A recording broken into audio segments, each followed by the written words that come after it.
work, and we bless the Lord for you people. Hallelujah. Let's clap for Pastor Queen and her team. This morning, I've been given the privilege to invite the Word of God. And I feel uneasy because I'm inviting the Word of God in somebody else's house. But I'll do it anyway since I'm the mother. Amen? I'll do it. So this morning, it's my privilege and my joy to invite the Word of God. For those who don't know me, my name is Pastor Nelly. Nampenda Yesu sana sana. Amen. I love him so much because he first loved me. If he didn't love me, I would not be what I am today. He made something beautiful out of nothing. I was among the nothings, the nothings in my community, the nothings in Kenya. But here I am standing, amen. I'm a child of God. Blessed be the name of the Lord. Those who met me around 1986, 87, 88, you know how I looked like. Amen. Nilika changarafu, nilika somebody. Just flash that photo of 1986, 87, 88. Then you know what God can do in the life of a person. I'm a product of faith. And I'm a product of heaven. He turned me around, and this is where I'm standing this morning. So it is my joy and my pleasure to invite the Word of God. And there is none other than Pastor Gloria. Pastor Gloria. Amen. Let's see how God is going to transition us. Amen. Amen. Amen. We are going to advance, and the woman of God is setting the pace for us this morning. So let's give a shout to the Lord as the Word of God comes forth. Hallelujah. Blessed be the name of the Lord. You cannot keep quiet. Hallelujah. The Lord is in the house. Karibu sana Pastor Gloria. Nakupenda bure. Asante. Amen. Amen. Karibu sana, preach the word. Wow. Hallelujah. Somebody just wave to the Lord. Wave. Then let's add with a shout. Hallelujah. Hallelujah. Wow. Thank you so much once again. Amen. Please let me appreciate every woman of God that is here, the daughters of Mom Nelly. Just let's appreciate all of them. Thank you so much. It takes a lot to be a pastor. Ask them. A lot of sacrifice. Na amuta washukuru hivo. Amen. I want everybody to be on their feet. Let the every woman of God just sit. The woman of God, every one of us, let's just sit. Amen. The rest of the congregation be on your feet. Amen. The ministers to sit. Amen. All the ministers to sit. If you know you're not a minister, be on your feet. And let's appreciate them with a shout, with a clap. A shout with a clap. Hallelujah. We love you. We honor you. Thank you for the great work. It is a great work. Praise be to the name of Jesus. And I want to appreciate Pastor Queen, together with your husband, and Mom Nelly. Thank you so much again. Let's appreciate them. Hallelujah. Let's appreciate them again. Praise be to Jesus. Ninafikiriaga wamama wamependa kupiga shangwe na vigelegele. Glory. Amen. Amen. Thank you so much once again. I do not have much time, but we want to break camp in advance. How many wants to break camp in advance? How many want to break camp in advance? I'm trying to get the congregation to go with me. Amen. How many want to break camp in advance? The sound technician, you have to help me a bit with my mic here. Amen. How many wants to break camp in advance? The camp that will go with me, I'll go with that camp. How many want to break camp in advance? Hallelujah. Thank you, Lord Jesus. Everlasting Father, in the name of Jesus, we thank you for your word.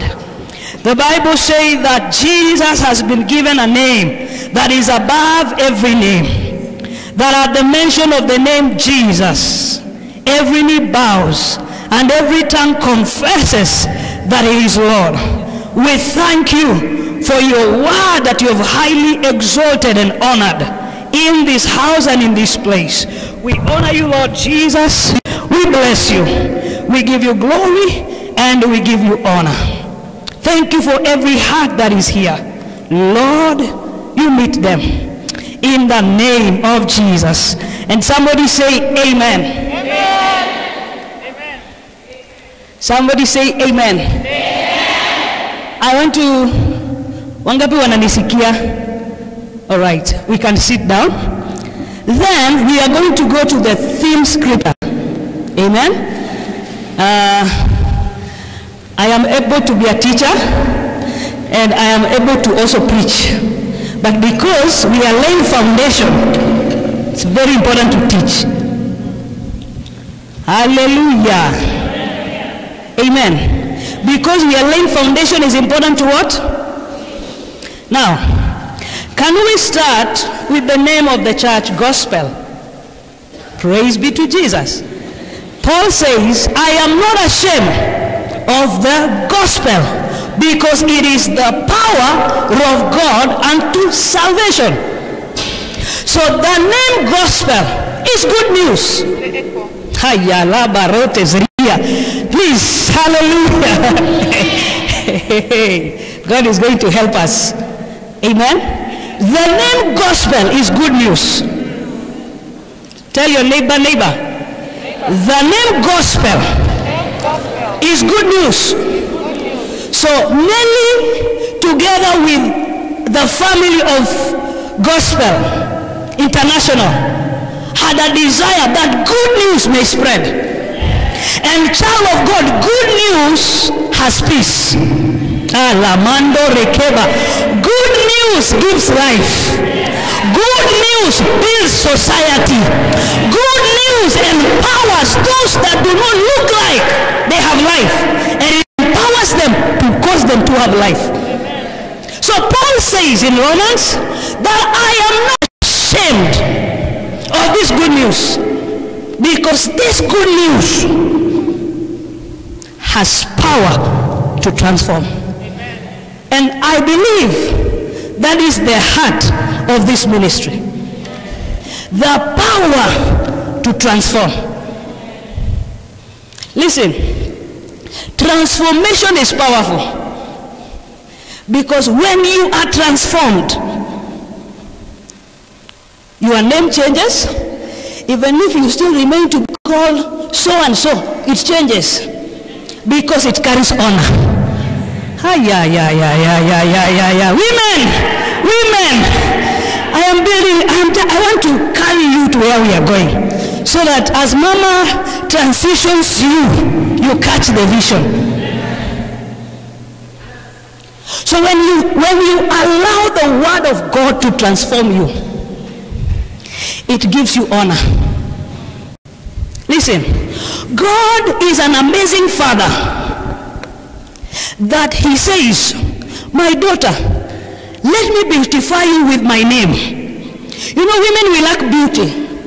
Women, we like beauty.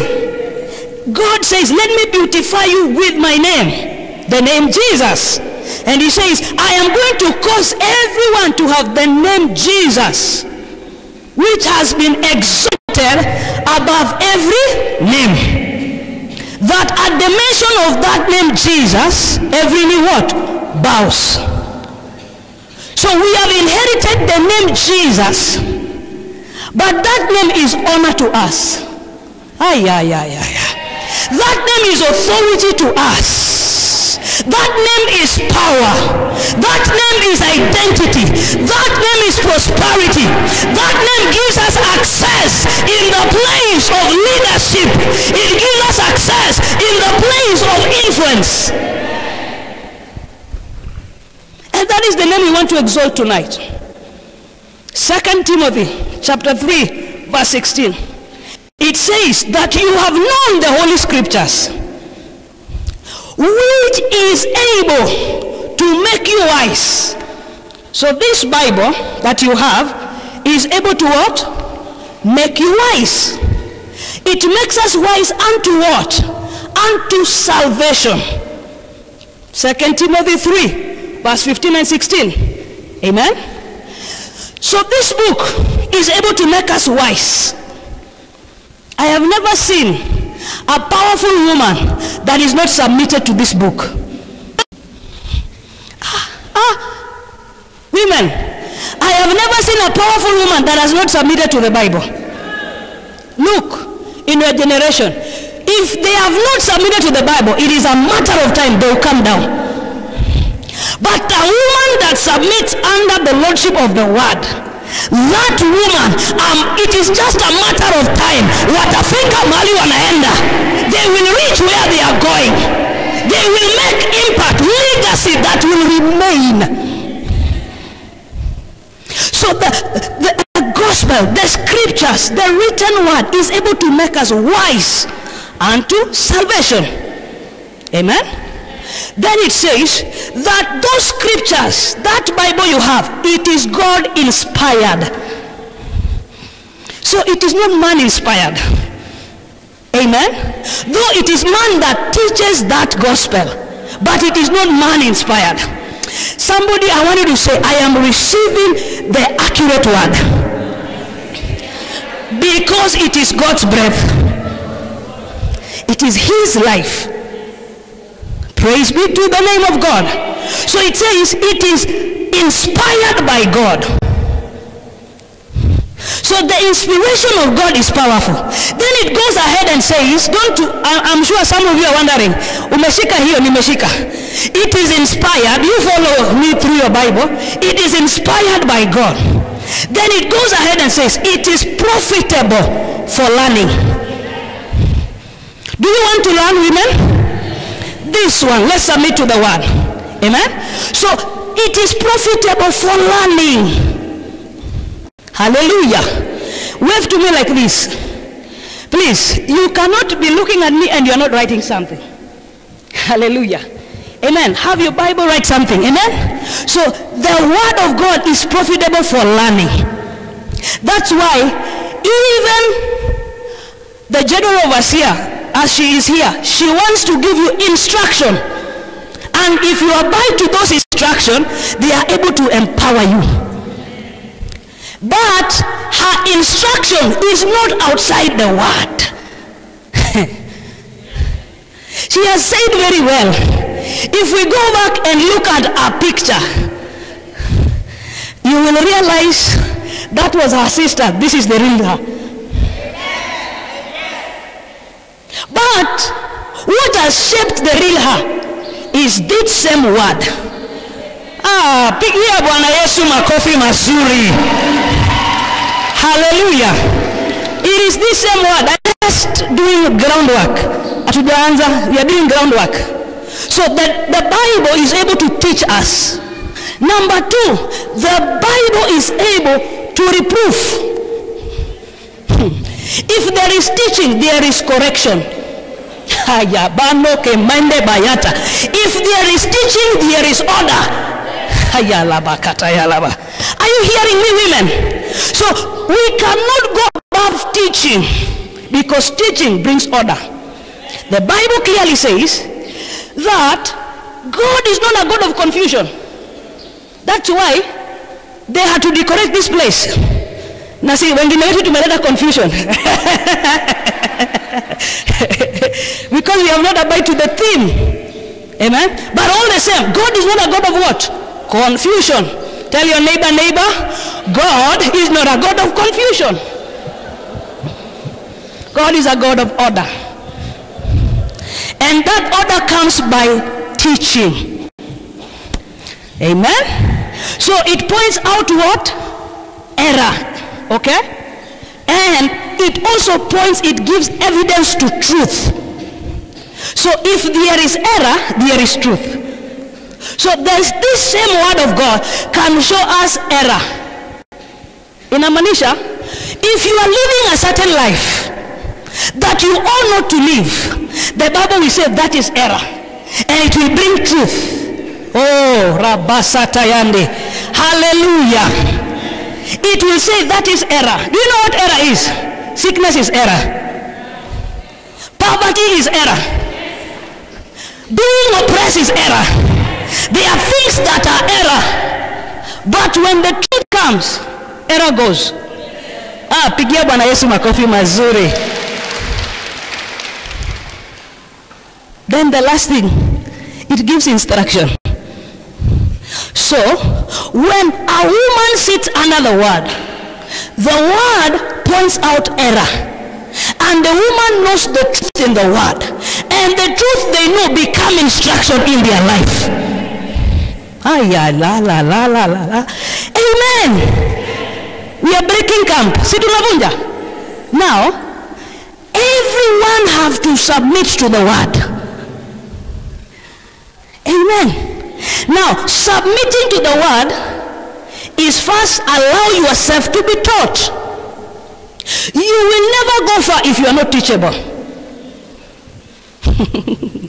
That's why we have leaders. That's why we have pastors.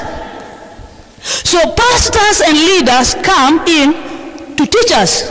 When they teach us, they point what? Error. Amen? When they point error, we have truth. When we have truth, we have instruction. I want you to say, I am a woman of instruction. I want you to repeat that again. I am a woman of instruction. Right, let's now go to our theme, which is break camp and advance. I have laid the foundation. So everything we are going to receive is within the word. So nikikukanyaga, ninakukanyaga kwa jina la Yesu. Wacha nirudie hiyo. Nikikukanyaga, nakukanyaga kwa jina la Yesu. Now, to break camp, what comes to your mind when you hear break camp? You know, this is a church that is inafundisha. Amen? So lazima tufundishe. Amen? Then we can pray. You see, the problem is the church prays a lot and we don't sit under teachings.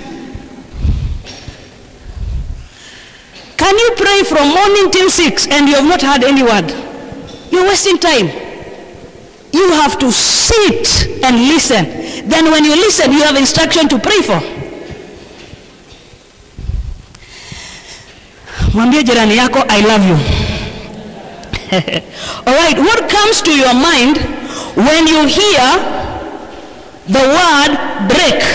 Okay? So to break is an English word. We can give definition of it. Okay? To break means to cause a separation. To cause a separation of something or a person or anything into pieces as a result of what? Shake, blow, crush, whatever. Amen? So to break, it means destroying something. It means separating something. Hallelujah. To separate what? So if we are going to break, there has to be a separation. If you are going to break, there has to be what? Let's go to the word camp. Camp is a temporal place that accommodates people. Temporal, not permanent. A camp, normally, most of the time, it doesn't matter the theme that is joined to a camp. A camp is a place of training. Oh. A camp is a place of training. It is a place of instruction. We don't stay in camps because camps have a picture of tent and huts. Mimi sijawahi, even if within Nairobi here, I have not seen a house that is built in a form of a hut. Its duration, or it cannot stay long. So you cannot say you want to stay in a hut. It's a matter of time. 2 years, you'll have problems. And you cannot say you're going to stay in a tent for long. See, we are breaking camp. We want to break camp. So we have to give definition. Then we start the journey. Now, do you know that camps, whenever you speak about camp, it is a mindset of militant. My friend, in a camp, there is no joke. In a camp is either you are in it or you are not in it. Hayabando setere bazanda. Listen, woman. The training, the separation of the Lord and the training of the Lord is either you are in or you are not in. So when you look at camp, normally, you see it as a place for soldiers, a place for refugees, and a place for travelers. You cannot stay, tell your neighbor, you cannot stay in a camp for long. Mwambie vizuri asikie. That's why you have to break. That's why you have to move out of that place. Glory be to Jesus. Now, camp is a place where soldiers are trained. Do you know, all of you here right now, you are the ambassadors of Christ. Wave to me like this. The Bible says that having been born again, we have life. Amen.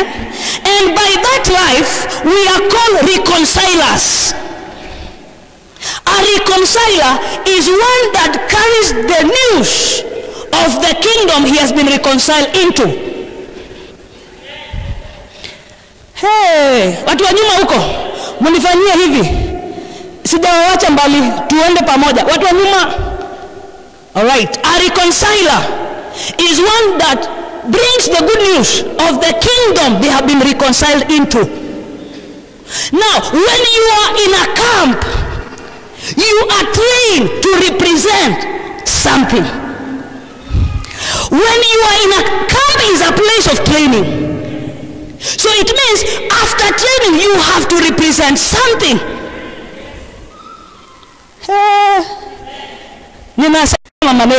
She will come and transition us smoothly. So in a camp, you have to obey the one who is training you. Amen? According to our theme scripture, we see the man called Moses. Okay? I am going to be here. That's why I want you to write. Please, in this service, just write. Amen? We see the man Moses. Now, Moses is a prophet and is a shepherd. Which means Moses is a typical leader of your pastor today. Okay? So when you hear your pastor give a theme, break camp, separate, be trained. Then after you are trained, advance.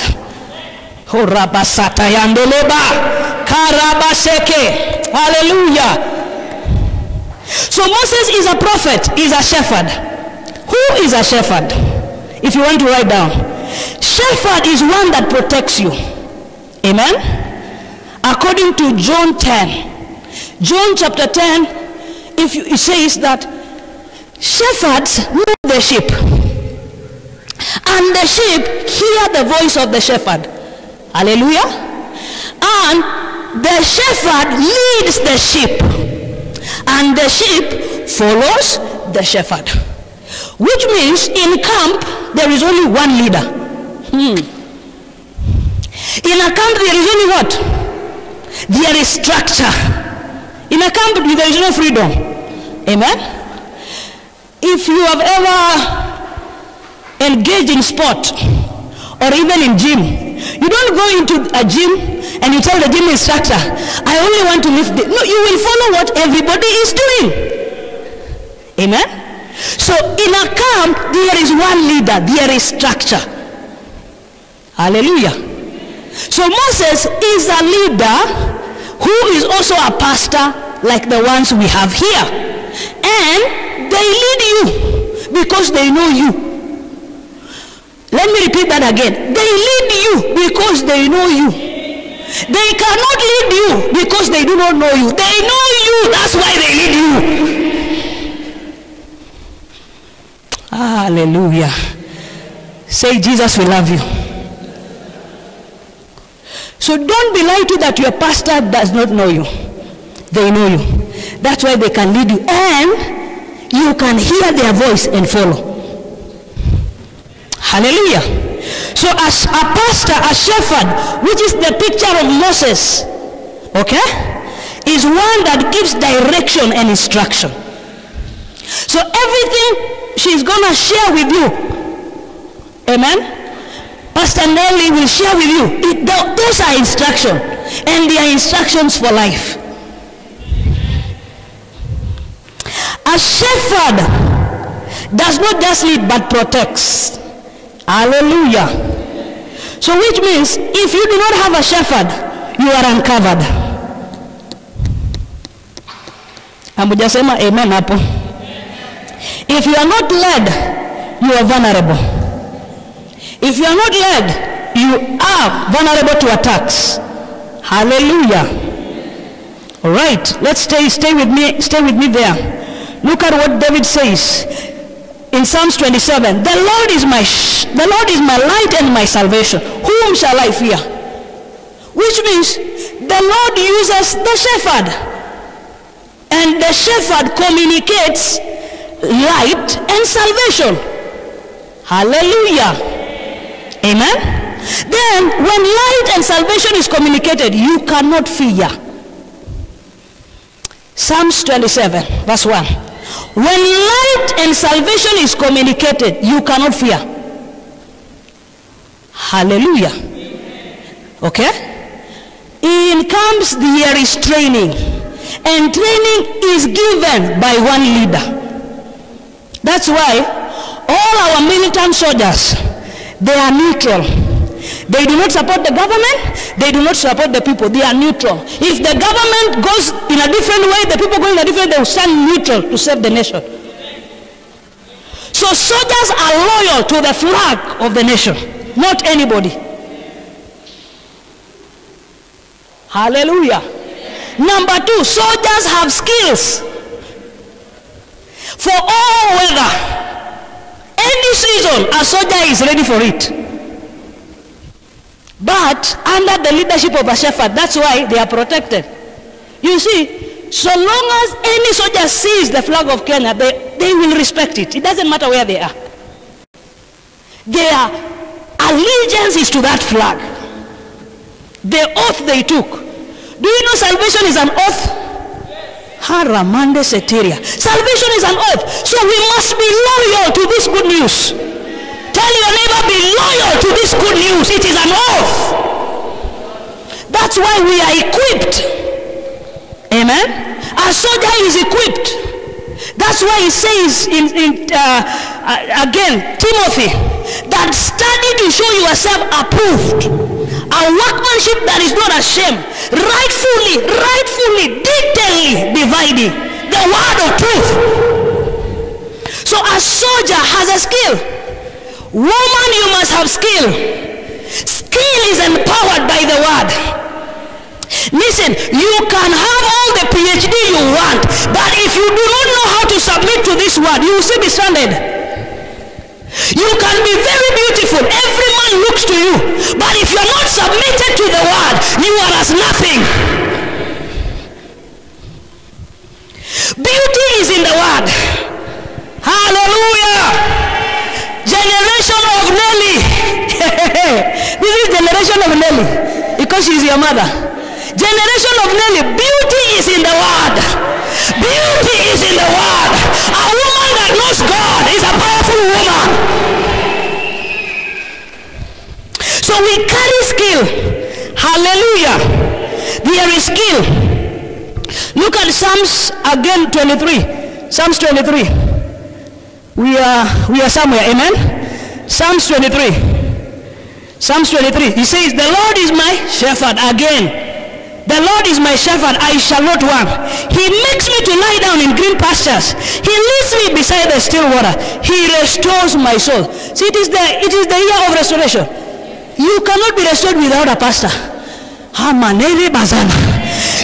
restored by the word of God that comes out of their mouth. Restoration is not outside teaching.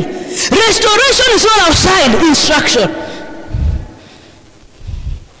It is not say, yes, ma. Everything, yes, ma. What are you saying yes ma to? What is yes ma? You must respond to something. Listen to me, woman. You have a womb. That womb was created to respond to something. That womb was created to respond to seed. Listen, the word is a seed, the same way storm is a seed. Kabaroske paranda. So you are not just biologically responding, but you are also spiritually responding. You are not just intellectually responding, but you are also spiritually responding. Hallelujah. But that seed must be prepared. Hallelujah. Seed must be prepared. And the seed is prepared by the shepherd guiding and nourishing. That is why it says here, I shall not want. Believer, I shall not want is I shall not want. Hakuna kukosa. You are ever full. Amen. I shall not want is I shall not. But have you realized that that comes when you are instructed?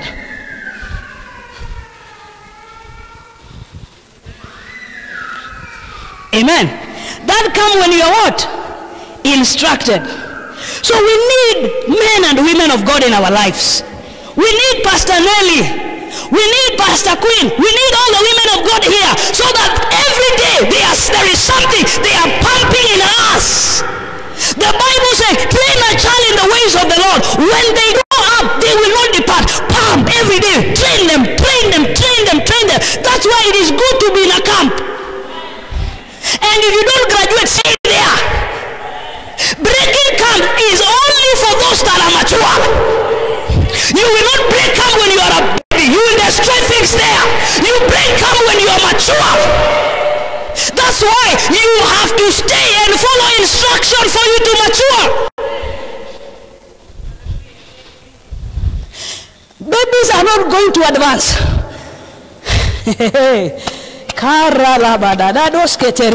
Babies are not, babies wanafaa kuchungwa. Mature unajua kutembea. Listen, I have a baby brother called Jotham. Amen. Now Jotham, whenever he walks, he holds something. If it is a table or a chair. But when he sees it's almost at the edge, he stops. Because you know there is danger. But when he matures, he doesn't care. Babies need to hold something. That's why you have to stay in the camp. And listen, I have never seen anybody who is being trained in a season of war. Not even in Kenya here. Soldiers cannot go on training in season of war. Season of war is season of war. Season of training is season of rest. Let me ask you, are you at war or you are in rest? Because if you go there, if you are wounded, you will not survive the war. So season camp is a place of rest. That's why it is for travelers. Most of us, we have traveled, we have gone to Mombasa, we have gone to Dubai, whichever place you go. You cannot stay in that hotel more than 7 days. You are tired with the food, you are tired with the environment. You cannot stay there. It is just for a while, a place of rest for a while. But the day your mind says, I need to go home. So it means it is home that is a place of war, not camp. Hey, kabaredi. Hallelujah. Tell mama, nyumbani ndio kuna vita, sio kwa camp. Nimekuja, nilikuwa nakuleta tu ndio nikuje huko. Vita iko nyumbani. Vita iko kazini. Listen, Pastor Queen, we don't exercise authority in church. We exercise authority outside that gate. That is the time the enemy begins to talk to people. That is the time he begins. The enemy cannot challenge you inside here. You are in a safe zone. So this is our camp. Church is our camp. Church is our training place. Every day when we enter on Sunday, in the midweek service, we are being trained. We are being wired so that when we go there, we can take the enemy when he comes. So this is our camp. Your camp is not your challenge. Your camp is not your marriage. Your camp is not your business. It is the house of God. Tumeokoka. Jesus is Lord of our life. Our camp is the church. That's why here when you come, you will hear instruction and instruction and instruction. Then when you leave that gate, the real work begins. Shetani baada ya kuongelesha ataanza kukuongelesha siku moja. Amen. Please stay with me. Amen. Are you being blessed? So we see in Deuteronomy, according to the theme scripture of the year, that Moses told the children of Israel, it is time. You have stayed in this camp for long. Pastor Nelly, if you have trained them, send them out. Let them go and win a soul. Let them go and restore a marriage. You have to go out. We don't stay. Mama, you don't stay in camp. You have to raise children. You have to build a family. You have to build a career. There is something you have to build. So after training, work. Tell somebody after training. After training, you don't go back to rest. Amen. Hallelujah. So listen to me. Moses tells them, you have stayed in this camp for too long. It is time to move. Now, do you know to move is also an English word? Okay? To move, it means to carry this one from here to here. That is moving. So moving is walking. Moving is taking an action. Moving is being bold. Moving is being courageous. Moving is being daring. Moving is being, you are not worried about anything because you have instruction. Amen. Now, they were moving because there was a land. God had told them there is a land to possess. Amen. There is a land to what? There are good things to enjoy. So they were moving because there was a land. They were moving because there were good things, honey and milk in the land. So which means if you are going to move, you must see what you are moving to.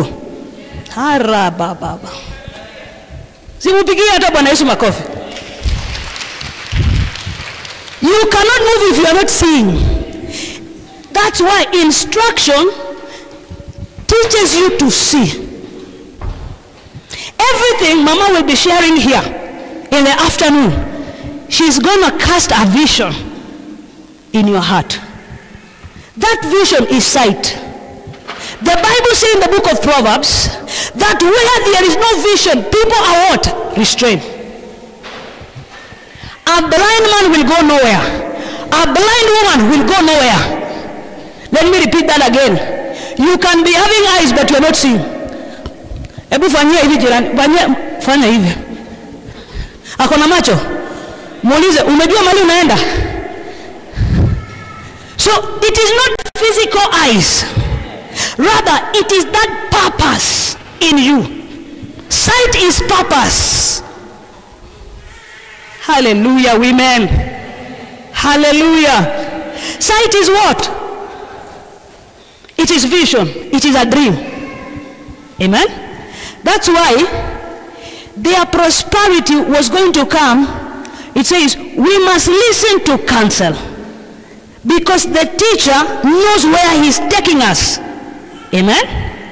That's why we are teaching. So when you hear teaching, you know where you are going. So, purpose is hidden in teaching. Purpose is hidden in instruction. So you get sight when you are taught. Amen? I know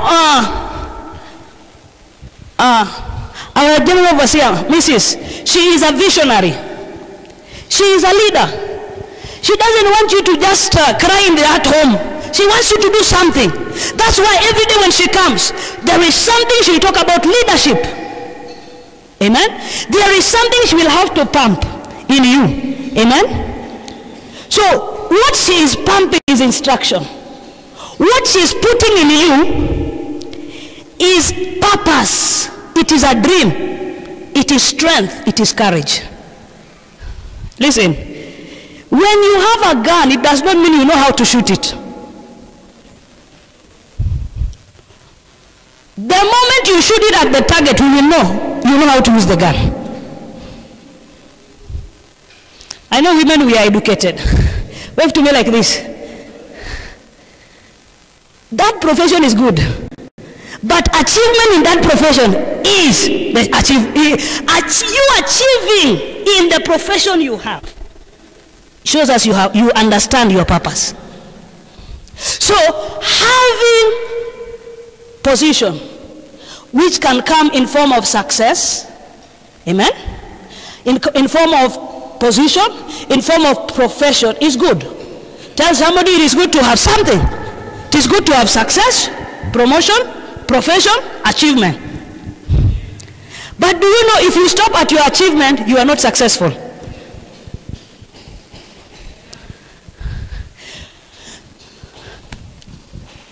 Right now, Gospel International, Gospel Center, okay, is within Kenya.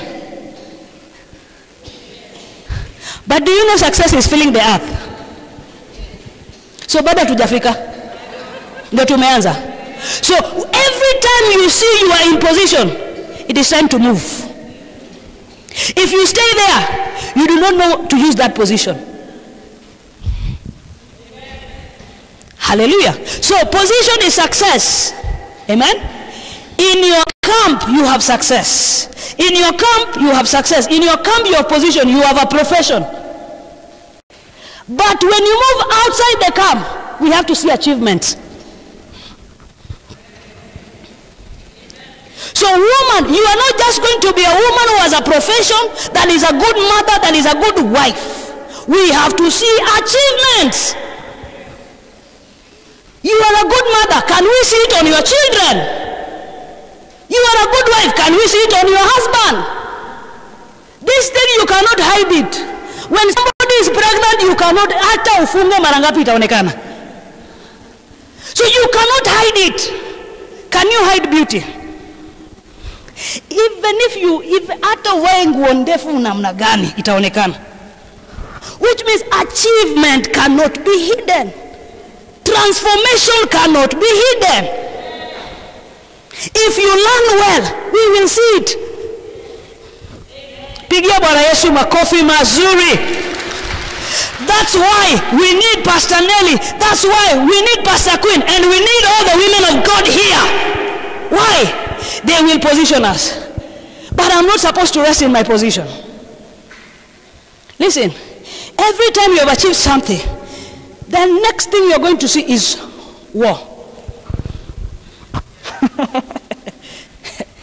Listen, every time, listen, when a mother conceives, una furaha, there is joy. Oh, thank God, I have a second born. But when she moves from one trimester to another, there is trouble. Because her body is changing, her food is changing, her clothes are changing. Leave. By the time she reaches 9 months, there is more trouble. Because she has to push in the midst of pain. And if she does not push, the baby will not come out. So which means achievement comes in the midst of pain. But the pain is not an obstacle. It's maturity. My pastor says that when a woman goes to the delivery room, she says, I'll never come back, I'll never come back. Give her a few months, a few years, she's back. So whenever you are in the process of achieving something, you say this journey is long. But after achievement, you still want to go on that journey. You don't get tired. You still want to go on the same journey. journey. You still want to go on the same journey. Why? Because your heart is achievement upon achievement upon achievement. And that is how we are trained. That's why the gospel is the power of God so that we may go to every nation. And going to every nation means we will face some obstacle. We will face some challenges. Not everybody is a Christian. Not everybody will accept this gospel. Not everybody will believe in what we are saying. But as we go through the challenges of unbelief, we will still win. We will still win. Tell your neighbor, we will still win. I am winding up. We will still win.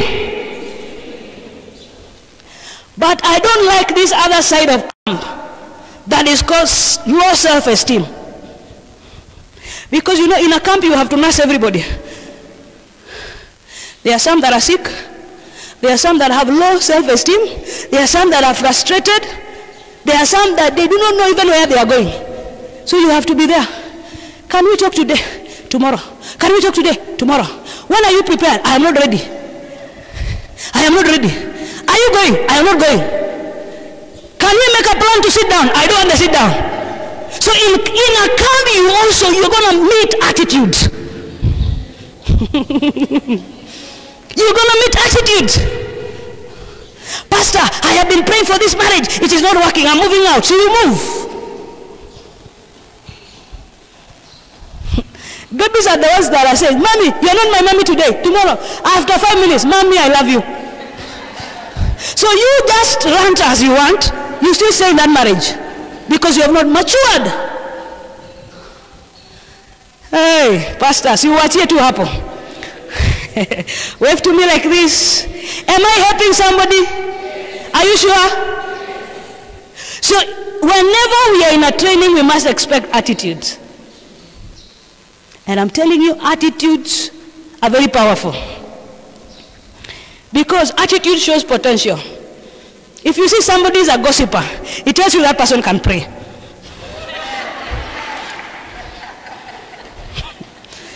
So attitude can show potential. That's why you need to be patient as a teacher. If you are a trainer, you have to be patient. Hallelujah. Attitude shows strength. It shows potential. It shows strength. Amen. When you see somebody that is quick to anger, that is a good person to put in leadership, because they will have passion to do what they are doing. So attitude it gives birth to something good. If you put somebody that in every meeting, all they want to do is to talk, please, that is a good attitude. Next time you will not struggle. If you want mobilization, get that person. They will do the work. So what you are doing, you are just changing the negative energy to positive. Hallelujah. So please, even if you come and run to Pastor Queen and say, I'm moving out, you are going to stay. Because when we change that attitude to show you how to begin to pray, when we change that attitude to show you how to be industrious, you will not think of moving. I don't think, listen, when a woman is working, when a woman has something to do, anafika kwa nyumba kama amechoka, hata kama kulikuwa na vita atalala. Karabosetelia. So, what do we do? For that woman, get something for her to do. You have sorted her out. Wende auze vitu, atembee, akirudi amechoka. Hata kama amegombanishwa atalala. But if she has to stay in the same place, there is trouble. That's why we will nurse your wound and send you out very quickly.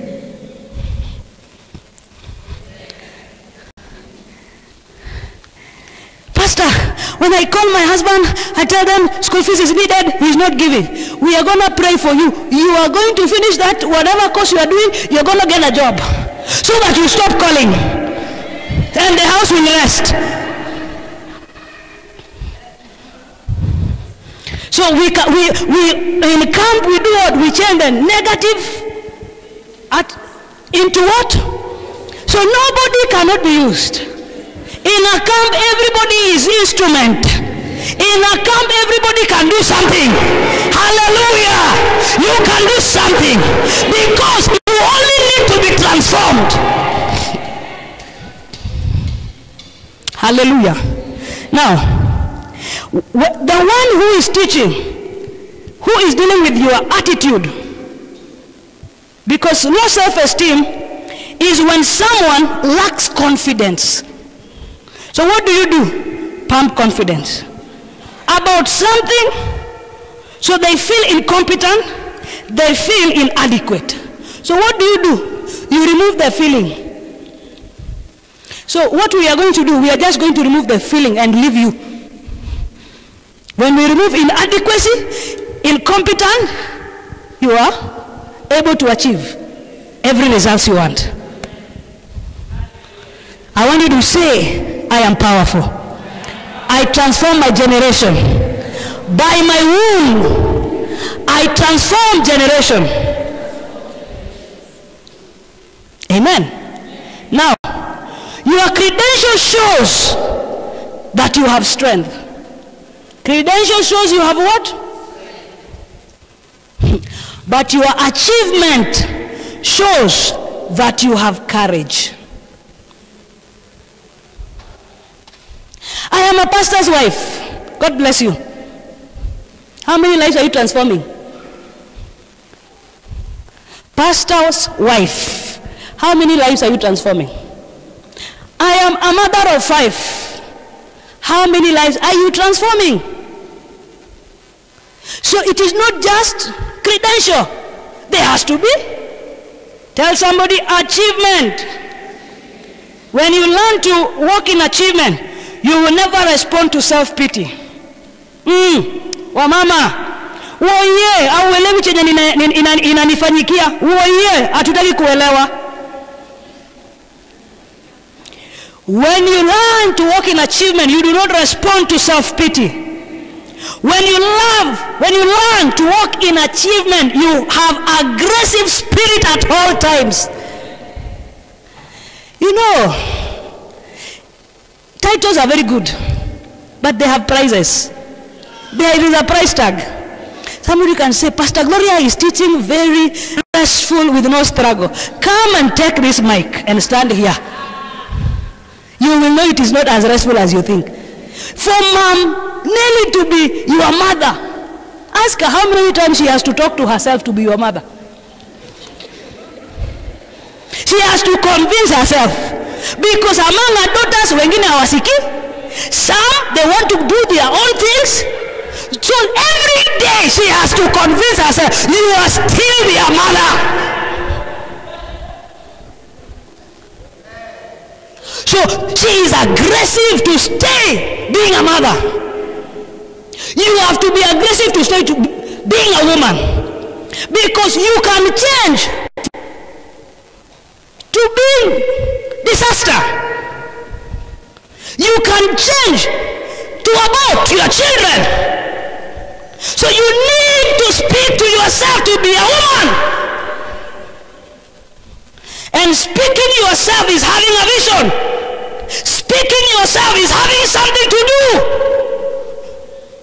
Speaking to yourself is knowing that in me there is something. So you never stop at anything. You never walk in self-pity. You don't look at your weakness to be challenges. You look at them as strength. If I kama nimetembea vibaya na nigonge hapa, tasema, hey, I've hurt myself.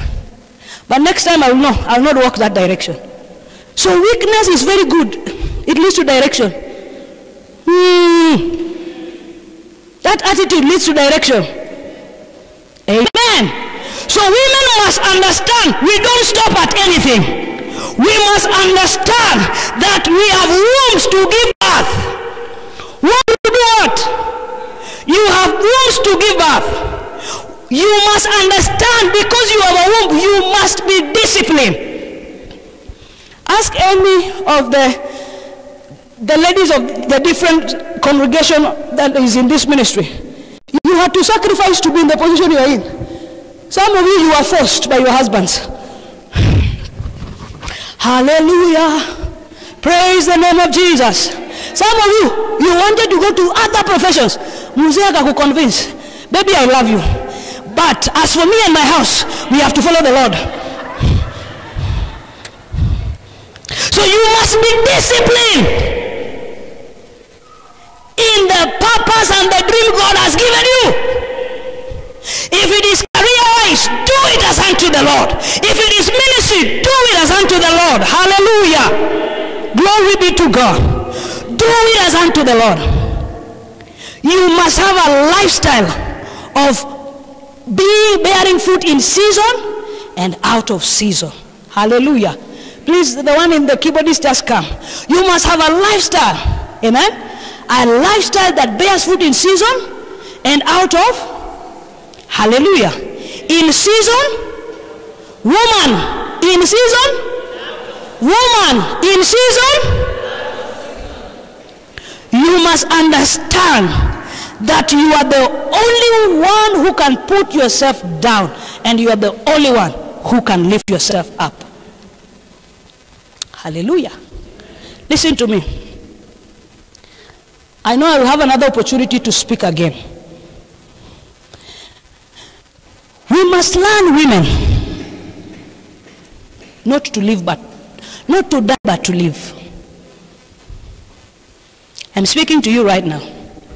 Because every time the name woman is called, the society begins to look at inabilities. Hallelujah. So we must learn within ourselves. I will live and not die. In fact, men should not be saying that scripture. Women are the ones who should say that scripture. I will live and not die. Because in position, you have to fight for yourself. Men, wazee wataenda waongea waseme, let's just give him. But a woman, reboska, utapiga magoti, utalia, utaconvince. So women must learn. With respect to yourself, you will live and not die. A story is told of a woman. She conceived. Her first born was a girl. Then the second baby was a girl. And the husband, immediately when she had delivered, the husband went in and asked her, what is that you have brought again? Which baby sex have you brought? The mother went to the baby and told the baby, I know your dad will not accept you, but I love you. When the man came in and asked her the baby sex that she had delivered, and she said it's a guy, and she said, you have brought another thing again. Another? Please, just be on the keyboard. Another? Immediately, the woman began to bleed. Another woman had to tell her, stop that nonsense. If you die, this man will marry again. You have to live. I am telling you the truth. You have to get to a place and know how to live.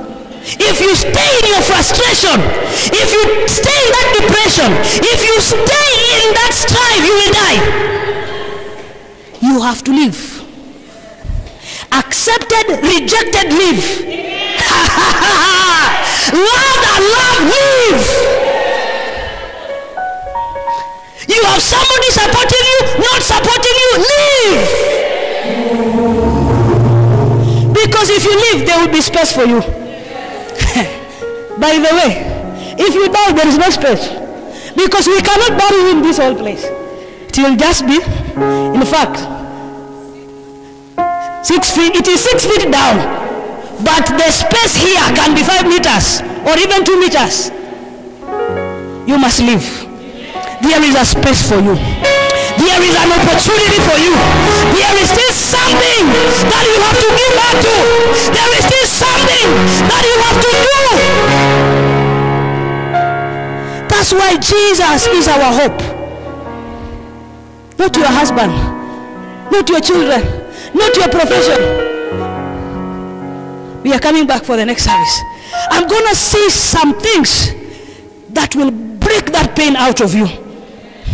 Ma'am Nelly, If we check your picture, in 1986, she had to look at that picture and say, you are better than this. I don't care how many are looking at you like that. You have to look to that picture and say you are better. You do mighty things. You do glorious things. You are a faithful God. Awesome is your name. You do mighty things. You do glorious things. You're a faithful God. Awesome is your name. Jesus, you do mighty things. You do glorious things. You're a faithful God. Awesome is your name. Father, we thank you that every woman has a purpose. Just as the holy women seeked you, they knew how to submit and to achieve everything that they achieved in the Bible. Thank you for every woman that is here, that by your strength they achieve that purpose. By your strength they advance. In Jesus' mighty name we have prayed. Somebody give a hand clap to the Lord. Hallelujah.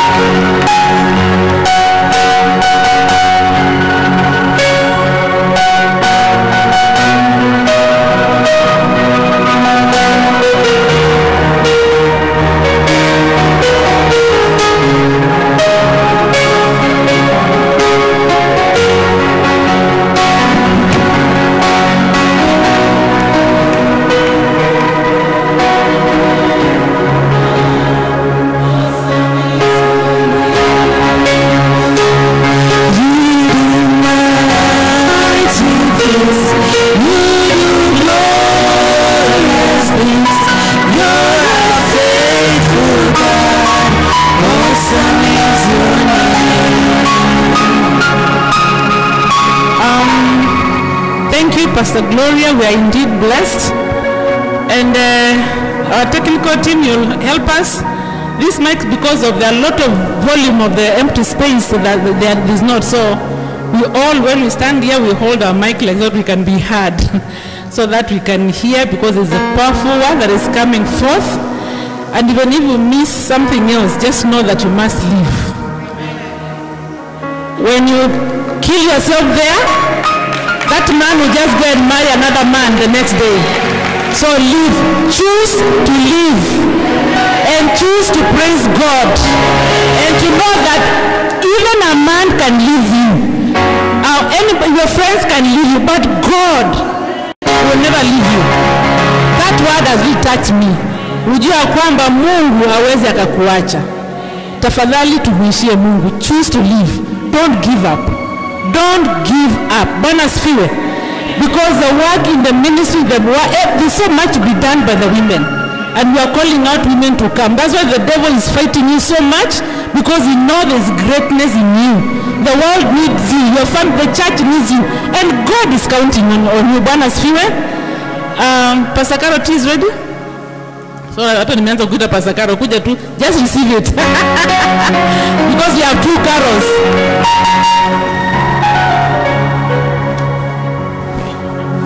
Praise the Lord. I believe tumebarikiwa.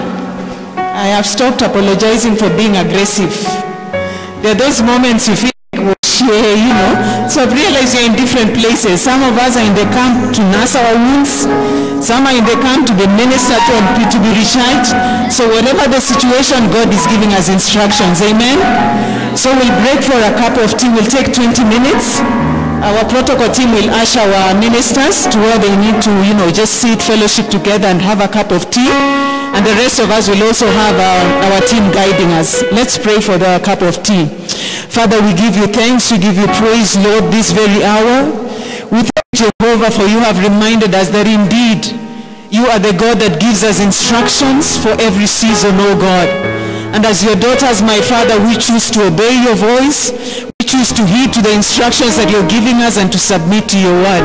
As you go out to take a cup of tea, my Father, we pray that you will bless it, that you will restore us, Lord, that you will replenish us, oh Jehovah God, where we've grown weary, Lord. And my Father, we just pray that you will sanctify that tea as well, plus every other accompaniment. In Jesus' name we pray. Amen. Barikiweni sana as you fellowship. And as you get to know our sisters from Central, from Machakos, from Kitengela, from Thika Road, amen, and from Utawala. 20 minutes then we'll be back. We'll have our Sunday school team take on this next slot. Amen.